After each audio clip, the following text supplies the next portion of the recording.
Welcome to மாமியா சமையல். இன்னைக்கு நம்ம சேனல்ல ஒரு புதுவிதமான ட்ரெடிஷனலான பருப்பு குழம்பு பார்க்க போறோம். இந்த குழம்பு எப்படி செய்யறதுங்கிறத நீங்க எண்ட் ஆஃப் த வீடியோ வரைக்கும் கடைசி வரைக்கும் நீங்க பாருங்க. அப்பதான் உங்களுக்கு ஸ்டெப் பை ஸ்டெப் என்னென்ன நெக்ஸ்ட் பண்ணணும்னு தெரியும்.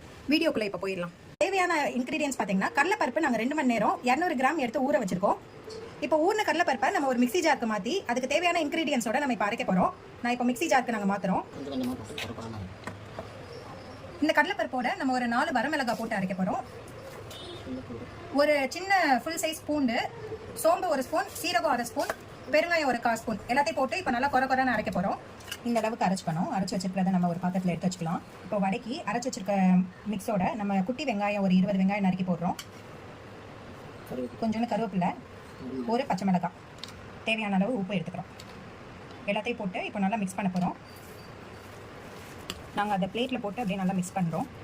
இப்போது அந்த மிக்ஸ் பண்ணியிருக்க வடை பேட்டரை நம்ம 3 விதமாக பண்ணலாம். ஒன்று, அந்த மாவு அப்படியே எண்ணெய் சட்டியில் போட்டு லைட்டாக வதக்கிட்டு நம்ம உருண்டை பிடிக்கலாம். அப்படி இல்லைன்னா உருண்டையை வந்து நீங்கள் பிடிச்சி இட்லி குக்கரில் ஒரு 5 மினிட்ஸ் வேக வச்சு போடலாம். அப்படியும் இல்லைன்னா எண்ணெயில் பொரிச்சு வடை மாதிரி பண்ணிவிட்டு லாஸ்ட் குழம்புல ஆட் பண்ணிக்கலாம். இன்றைக்கி நாங்கள் டேரெக்டாக சட்டியில் வந்து கொஞ்சம் நேரம் வதக்கிட்டு நாங்கள் உருண்டை பிடிக்க போகிறோம். ஒரு 2 மினிட்ஸ் வந்து நாங்கள் லைட்டாக வதக்கியிருக்கோம். இல்லை நாங்கள் தண்ணி எதுவுமே ஊற்றாம தான் அரைச்சிருக்கோம். இப்போ நம்ம வடை பேட்டர் ரெடி பண்ணிடலாம். இப்போ வதக்கி வச்சுக்கிறத நல்லா டைட்டாக பிசைஞ்சு இப்போ நம்ம உருண்டை பிடிச்சிடலாம்.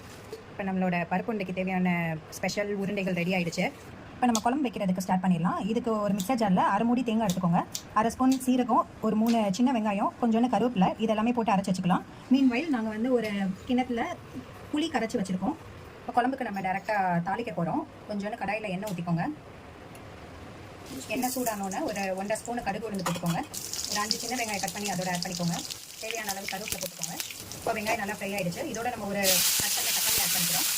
தக்காளியோட நம்ம குழம்பு மசாலா பவுடர் 2 கரண்டி ஆட் பண்ணுறோம். கரண்டி பார்த்தீங்கன்னாலே தெரியும், ஸ்மால் சைஸ் கரண்டி தான் எடுத்துருக்கோம் நாங்கள். இதை போட்டு லைட்டாக நம்ம பரட்டிக்கலாம். ரொம்ப நேரம் மிக்ஸ் பண்ணிங்கன்னா கருகிடும். ஸோ லைட்டாக 2 பரட்டிட்டு நம்ம ஃபுல் கடைசல் வந்து இந்த மிக்ஸ் பண்ண பவுடர்ஸோட நம்ம ஆட் பண்ணிடலாம். இப்போ ஆல்ரெடி மிக்ஸ் பண்ணியிருக்கிற இன்க்ரீடியன்ஸோட நம்ம அரைச்சி வச்ச தேங்காய் பேஸ்ட்டு நம்ம ஆட் பண்ணுறோம். எல்லாம் போட்டு நல்லா கொதிக்க விடணும். இதோட நம்ம தேவையான அளவு உப்பு போட்டுக்கிறோம். இந்த அளவு கொதி வந்ததுக்கப்புறமா நம்ம உருட்டி வச்சிருக்க உருண்டை எல்லாத்தையும் ஆட் பண்ணிக்கலாம். ஸோ உருண்டை போடும்போது குழம்பு சிம்மில் வச்சுக்கோங்க.